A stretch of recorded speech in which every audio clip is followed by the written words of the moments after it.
bem-vindo mais uma vez. Consulta ao Doutor está de volta. Caso você tenha acabado de chegar, nós batemos um papo no primeiro bloco sobre reações alérgicas a produtos químicos.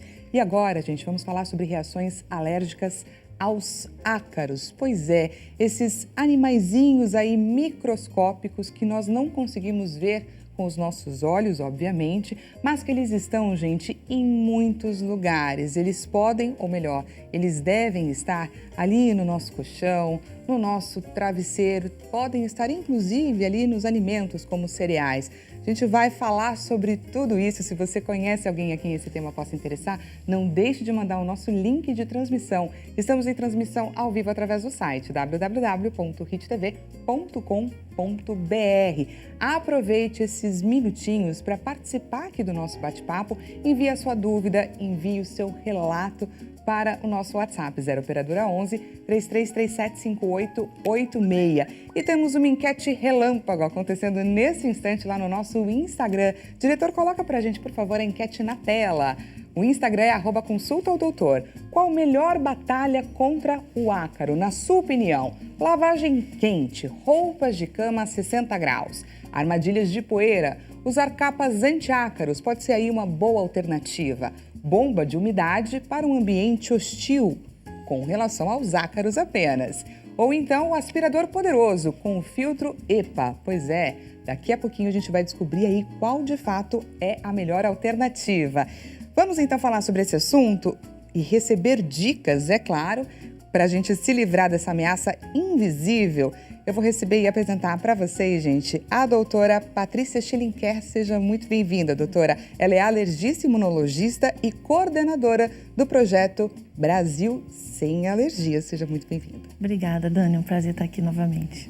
Aliás, gente, antes de mais nada, daqui a pouquinho vocês vão ver aí umas imagens de ácaros. Já pedimos desculpa a vocês de antemão, porque as imagens elas são um tanto quanto perturbadoras, ainda mais quando a gente pensa que estes bichinhos estão ali no nosso lugar de dormir, no nosso travesseiro, no nosso colchão, ok? Então, para começar, doutora, explica pra gente o que são os ácaros e por que eles são um problema para muitas pessoas. Então, Dani, os ácaros, eles são animais artrópodes, né? Eles são ali do grupo dos aracnídeos, estão juntos com aranhas e escorpiões, mas principalmente os acarídeos, né? Que é onde tem os carrapatos e, propriamente dito, os ácaros. Os ácaros, muita gente acha que eles são parasitas, apenas parasitas, mas existem ácaros também que eles são de vida livre, né? Pra gente, para seres humanos, né? Eles causam algumas alergias, né? Quando você tem uma reação alérgica a ácaro, você pode desenvolver um quadro de rinite, você pode desenvolver um quadro de asma. Existem outras doenças também que podem ser causadas por ácaros, né? Você pode desenvolver blefarites, conjuntivites, escabiose. Então, tem N doenças que você pode apresentar pelo contato com ácaro. Até uma conjuntivite pode ser causada por um ácaro. Até uma conjuntivite. Por quê? Os principais ácaros, né, são os ácaros domésticos, né, o Dermatofagoides pteronicis, o Farinae e também a Blomea tropicalis. Em contato com esses ácaros, você desenvolve algumas reações alérgicas. E um dos lugares preferidos, né, desses ácaros são a pele humana, né, cílios, né, os pelos ali. E o que acontece? Essa reação alérgica causa coceira e muitas vezes isso ocorre na conjuntiva. Então, daí você causa um processo inflamatório local, causando a conjuntivite. Perfeito. Olha aí, gente, a imagem dos ácaros aqui no nosso fundo. Horroroso. Para ilustrar. Apenas para ilustrar, combinado?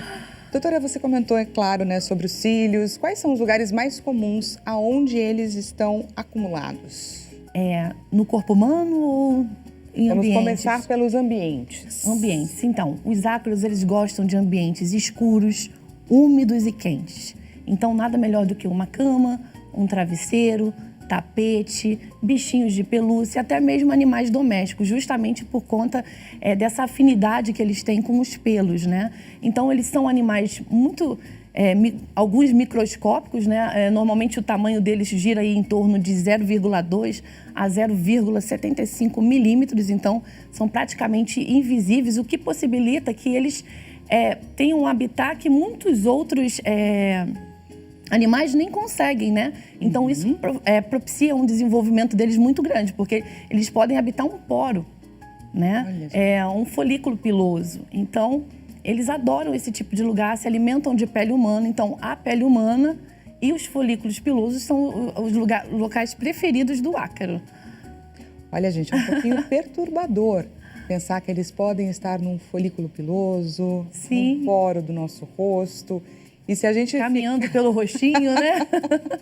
Estamos convivendo com eles há tanto tempo, por que a gente precisa trazer um tema como esse, não é verdade? Não é? Doutora, eu queria entender, assim, quais são os tipos de sintomas que a gente pode ter e que levantam um alerta. Por exemplo, uma pessoa que acorda sempre com rinite, isso daí pode significar que ela esteja com ácaros no travesseiro, com ácaros no colchão?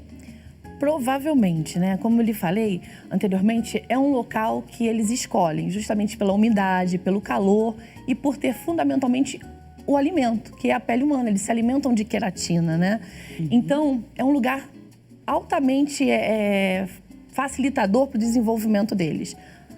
Ao dormir, né? A gente está 8 horas ali em contato direto, respirando, ingerindo, porque a alergia não é contato, é respiração, é ingestão. Então, a gente está ali tendo contato com partes, digamos assim, do ácaro, né? É até constrangedor um pouquinho falar, mas uma parte do ácaro que é muito alergênica são as fezes, né? Tanto as fezes como o exoesqueleto do ácaro. Então, a gente fica ali 8 horas inalando isso. E isso, de uma certa forma, causa uma reação alérgica no organismo e aí a gente nota esses sintomas mais evidentes à noite, justamente por essa proximidade aí do contato, pela quantidade de horas, né? Então, esses sintomas ficam muito mais evidentes, né? Como prurido nasal, espirro, coceira, obstrução nasal, alguns prurido na pele. Então, assim, são N as formas desses sintomas, depende do local, né? Se é uma rinite, você vai ter coriza. Se é uma conjuntivite, você coça muito, tem um inchaço dos olhos, a vermelhidão, a irritação. Então, depende muito de onde você teve esse contato mais próximo. E como que a gente pode fazer para diagnosticar, para excluir qualquer outra questão, uma conjuntivite bacteriana?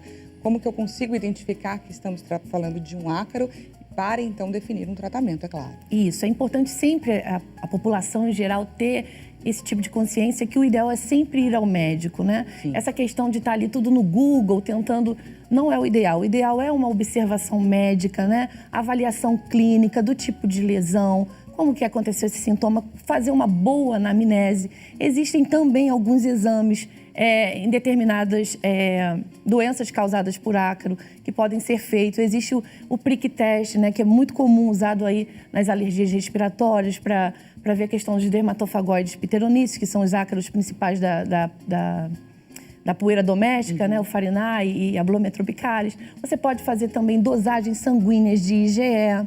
No caso de doenças causadas como a escabiose, né, que é a sarna comum, você pode estar fazendo ali a observação pelo médico dessas lesões, dessas vesículas, fazer raspagem da lesão e levar para uma lupa especial para estar observando. Então, assim, é muito importante essa ida ao consultório, essa conversa com o médico, né? Essa realização de exames, porque muitas vezes esse diagnóstico é feito em casa e tratado muitas vezes de forma incorreta. E aí não se obtém o sucesso que a gente gostaria, né? Então acha que aquela doença não melhora, né? Que o caso dele não tem jeito. Mas muitas vezes o mau diagnóstico, ele faz com que a gente tenha um mau tratamento, né? Não tem um tratamento adequado. E, por exemplo, entre eu sentir os sintomas, buscar ajuda, fazer, então, essa varredura e chegar, de fato, ao diagnóstico, é demorado ou acaba se tornando demorado por conta desse comportamento tão comum de nós, de demorarmos para buscar ajuda, de tentar lidar ali do nosso jeitinho, tomar remédio por conta, enfim? Exatamente isso que você falou. Pode ser simples. Pode ser simples. A grande culpa é na demora, porque a gente sempre quer dar o nosso jeitinho brasileiro, né? Vou tomar um chazinho, vou tomar um antialérgico aqui. E muitas vezes não é uma alergia, muitas vezes é uma doença bacteriana, como você mesmo tinha comentado. Então, o tratamento não é feito da melhor forma. Mas, em si, quando o paciente vai ao consultório médico, normalmente Em termos de exame, consulta médica, eu acredito que com menos de 30 dias esse paciente está com esse resultado em mãos, né? Você vê que não é uma coisa tão difícil de se fazer. É claro que a gente sabe que a população às vezes tem dificuldade com os exames, em termos de financeiros, enfim, mas hoje em dia a gente tem alguns projetos, né, que atendem essa população classe D e classe E de forma gratuita, fazendo ali uma consulta, um exame e um diagnóstico preciso com tratamento correto para cada patologia. Com relação a tratamento, esses tratamentos eles costumam ser eficazes de fato ou de nada adianta fazer o tratamento, usar um remédio, uma pomada se eu não estiver limpando o meu ambiente corretamente e me livrando desses ácaros? Isso, Dani, isso foi muito importante você falar porque tratamento de alergia, ele é um tripé. Dentro dele a gente tem medicação, controle ambiental e imunização. Né? Dessensibilização, melhor dizendo. Então, se for um ácaro onde, por exemplo, você tem uma escabiose, né? Que no caso aí seria um tratamento à base desse ácaro, né? Você pode usar aí a permetrina, 5%, que é creme, você pode usar a ivermectina, que seria um comprimido. Esse, no caso desse tipo de patologia. De escabiose. Sendo um caso, por exemplo, de uma alergia, a gente entraria nesse controle ambiental, né? Que seria o cuidado da casa. O que a gente pode estar fazendo dentro da casa? A gente evitar locais que possam acumular e favorecer, né, essa proliferação de fungos. Seria um colchão. O que a gente pode estar fazendo aí? Usando capas de colchão impermeáveis, assim como os travesseiros. Para quê? Para que a gente funcione como uma barreira, né? A capa Isso, impermeabilizar. Ou seja, a gente não tem aquele contato direto com o ácaro. Porque o local ali onde ele prolifera não vai estar diretamente com a pele. Então, ele não tem alimento, né? Então, isso já dificulta ali a nossa inalação e o nosso contato com esse ácaro. A gente evitar tapetes, né?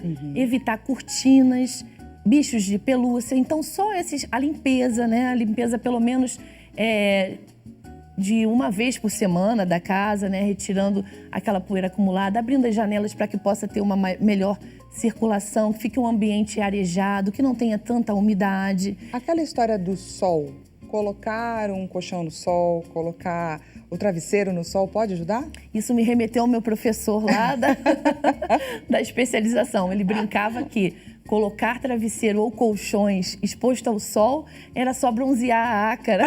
Mentira! É verdade.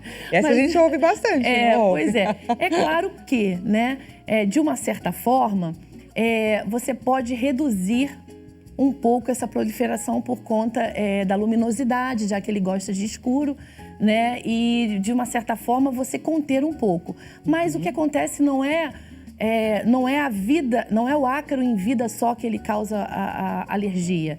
Mesmo ele após, sem vida, digamos assim, né? Os próprios restos mortais dele, como o exoesqueleto, as fezes, como você bem falou aqui, elas podem causar alergia. Então, isso independe, né? Então, essa questão da remoção do ácaro, ela é muito mais importante do que colocar ele para bronzear, não é? Pois é, do que colocar... Não bronzeiem seus ácaros. Pois é, não façam isso.